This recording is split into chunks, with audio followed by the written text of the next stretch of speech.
guys, balik lagi sama aku Salsabila Yasmin. Jadi di video kali ini aku akan membuat video yang udah banyak di request sama teman-teman, yaitu skincare di tahun 2021. Ingredients yang aku pakai itu masih sama kayak tahun-tahun sebelumnya. Jadi aku jelasin dulu, untuk skin type aku adalah dry. Ada beberapa kombinasi yang oily. Itu adalah kulit aku yang kalau nggak pakai skincare apa-apa gitu. Tapi kalau misalkan kulit aku yang udah pakai skincare itu udah jauh lebih better, dan sekarang udah normal menurut aku, karena udah nggak ada lagi yang bener-bener ngelupas-ngelupas, kering-kering gitu, udah enggak. Jadi buat teman-teman yang mau tahu skincare aku yang sebelumnya, itu bisa dicek di video yang ini.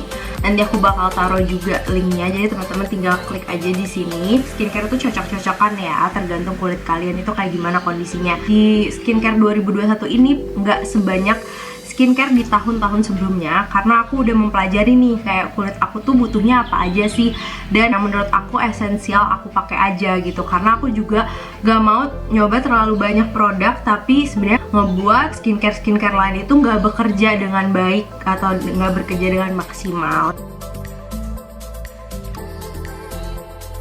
Aku langsung aja bahas dari yang pertama. Yang pertama adalah double cleanser. Seperti yang teman-teman tahu, aku dulu pakai double cleanser yang balm, tapi sekarang aku nggak pakai karena ada di suatu saat dimana kulit aku itu jadi muncul milia. Kalau teman-teman tahu, milia itu yang kayak gini. Jadi dia itu jadinya karena penumpukan keratin, jadi dia nggak tereksfoliasi, akhirnya dia muncul lah tuh milia-milia gitu. Nah, kemungkinan itu disebabkan karena cleansing balm aku dan aku kurang bersih ngebersihinnya. Jadi sekarang aku cuman pakai makeup remover, yaitu double eye makeup remover. Dan aku adalah orang yang sering banget makeup di area mata. Kalaupun base aku cuma pakai concealer. Jadi emang area-area yang paling harus dibersihin ketika aku selesai makeup itu adalah area mata. Dan aku seneng banget pakai Nivea Double Effect Eye Makeup Remover ini karena dia bener-bener bersih ngebersihinnya dan gak lama gitu. Kadang ada beberapa makeup remover yang kita bersihin gak hilang-hilang, akhirnya kita malah mengiritasi mata. Alhasil di bagian sekitar mata aku tuh jadi kayak sakit, jadi kayak terlalu kenceng dibersihinnya. Sedangkan kalau pakai ini, aku pakai kapas aja, terus habis itu aku diemin, aku usap-usap dikit, itu dia udah ngangkat. Facial wash aku tuh nggak ganti-ganti dari zaman dulu, dari skincare tahun 2018 mungkin. Ini adalah yang Hada Labo Ultimate Moisturizing Face Wash.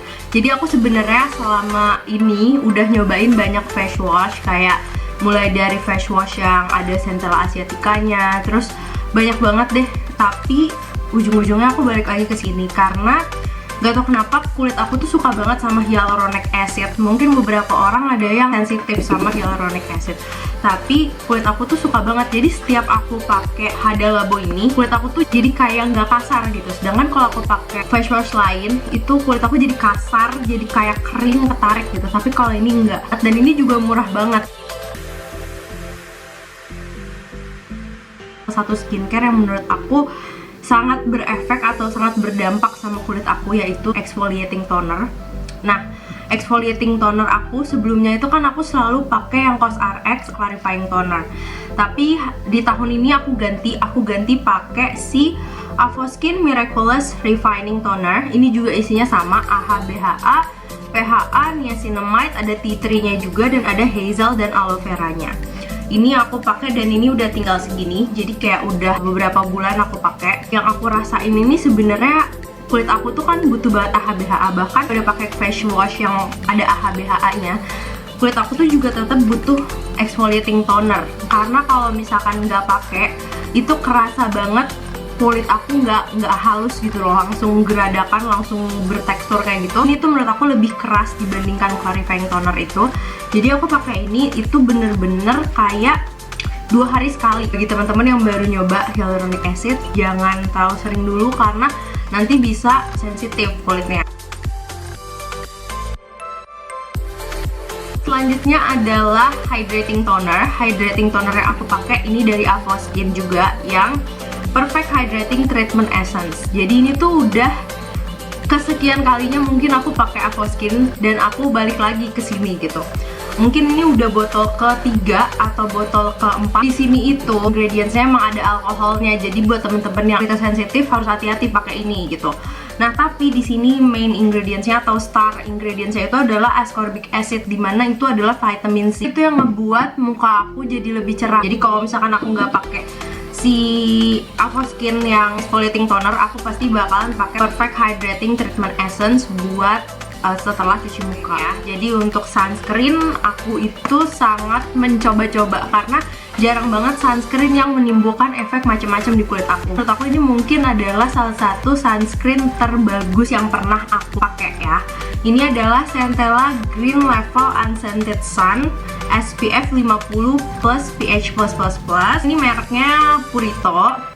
Aku waktu itu lupa banget siapa yang rekomendasiin aku, tapi ada yang rekomendasiin aku di Instagram suruh pakai ini aja. Dan aku suka banget karena dia water based sunscreen. Nah, yang aku suka adalah yang pastinya dia nggak ada alkohol, terus nggak ada wanginya, which is bagus banget buat teman-teman yang punya sensitive skin. Terus dia juga nggak lengket. Jadi kan ada sunscreen yang bener-bener lengket banget sampai aku rasa tuh kalau misalkan kita makeup itu dia bisa ngegeser-geser makeup. Dia juga nggak ada white cast yang mengganggu banget. Dia nggak bikin muka kita jadi cerah atau bikin muka kita putih. Jadi dia udah transparan aja. Terus dia juga ada centella ekstraknya yang di sini katanya bagus untuk proteksi sinar UV. Produk serum, dimana aku juga suka banget sama produk serum karena menurut aku serum itu kita beli udah spesifik ingredientsnya apa. Sedangkan kalau misalkan kita beli beberapa kandungan di dalam satu produk, kita bisa mikir nih kayak yang mana ya yang bikin aku sensitif. Tapi kalau misalnya serum, kamu udah cocok sama niacinamide misalnya, kamu tinggal beli serum yang kandungannya emang niacinamide aja gitu. Aku tuh paling cocok sama ingredients untuk moisturizing sama brightening itu adalah niacinamide. Jadi kayak vitamin C aku tuh cuma ada di Perfect Hydrating Treatment Essence. Aku nggak punya serum vitamin C. Aku pakai serumnya itu ada yang digabung niacinamide sama arbutin serum.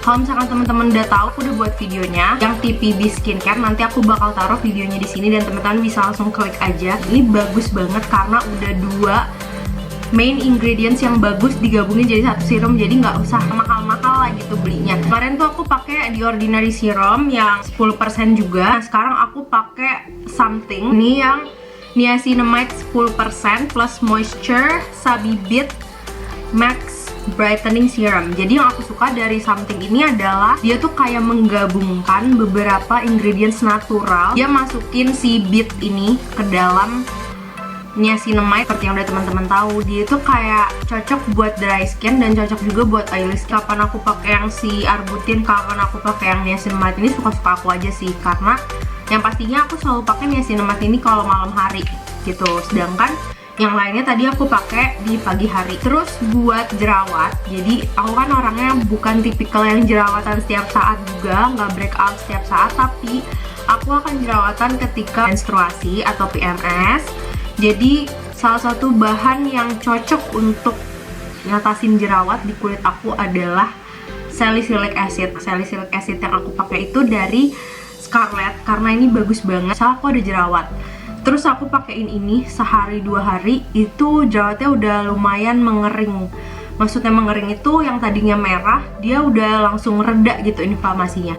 Bukan ngilangin bekas. Ingredient yang baru banget aku coba itu retinol. Retinolnya dari Something. Aku memutuskan untuk pakai retinol ini di umur aku yang 23 tahun, dimana mungkin terlalu muda untuk use retinol, tapi aku udah doing my research, kayak bener-bener nyari sebenarnya boleh nggak sih pakai retinol di umur-umur yang sekarang. Dan jawabannya itu sebenarnya boleh, karena sebenarnya kan retinol itu dia nge-boost kolagen kita kan di dalam kulit, yang mana itu gunanya untuk anti-aging. Nah, kalau aku sendiri, karena mungkin aku ngerasanya aku sering banget makeup di bagian mata, jadi di bagian mata aku tuh udah aku rasa ada fine line, kayak ada garis-garis halus, dan aku merasa oh mungkin kayaknya aku harus mempercepat nih ingredient untuk anti aging. Ini aku pakai something yang level 1% karena aku ngerasa aku takut sensitif sama retinol. Jadi aku nyobain yang paling rendah dulu, meskipun ada sih beberapa skincare lain yang ngeluarin kayak 0, berapa persen retinol. Tapi aku aku cobain yang 1%, tapi aku bener-bener cobain dikit banget. Bahkan aku kalau misalkan pakai ini pertama kali, aku bener-bener kayak cuman 3 tetes, terus aku ratain, terus baru aku tap-tap di wajah aku gitu. Aku pakai ini ketika aku nggak pakai toner AHA BHA, jadi pas aku nggak lagi exfoliating. Dan kamu bagus banget kalau pakai retinol di saat kamu pakai niacinamide. Jadi ketika aku udah selesai pakai niacinamide, aku pakai krim yang nanti aku jelasin krimnya apa, baru aku pakai si retinol ini. Jadi kayak bener-bener di akhir dari semua skincare kalau di malam hari.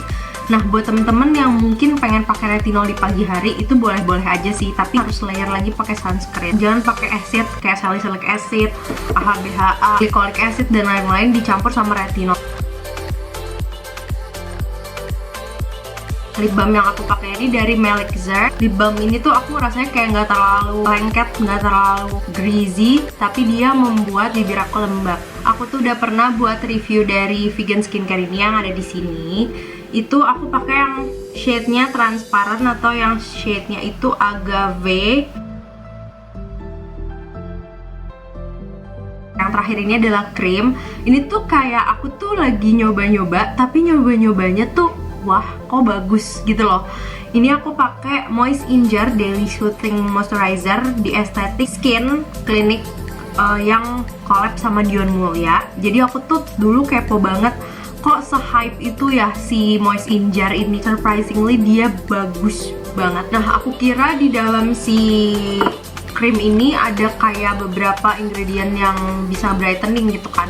Ternyata nggak ada, tapi yang ada tuh antioksidan. Berarti aku ngerasa kayak antioksidan tuh juga sepenting itu dan sebagus. Yang paling aku highlight dari si krim ini adalah kemampuan dia untuk soothing atau kemampuan dia untuk menenangkan kulit, dan kemampuan dia untuk antioksidan dan melembabkan kulit. Mungkin itu aja video dari aku. Kalau teman-teman suka videonya, bisa di like, comment, dan subscribe, dan bisa juga direkomendasiin ke teman-teman kalian juga. Dan jangan lupa untuk follow Instagram aku @salsaysmn. Kalau misalkan teman-teman ada rekomendasi juga video-video apa yang akan aku buat, bisa banget ditulis di kolom komen di bawah. Dan buat teman-teman di sini yang mungkin mahasiswa FKG atau Fakultas Kedokteran Gigi, jangan lupa aku punya store merchandise namanya Occlusal.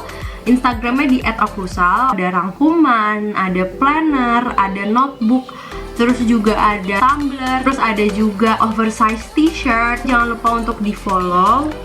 Terus jangan lupa untuk dibeli produk-produknya, karena aku harap berguna untuk teman-teman yang mau masuk FKG atau yang udah ada di Fakultas Kedokteran Gigi. Terima kasih semua yang udah nonton. Sampai ketemu di video selanjutnya. Dadah!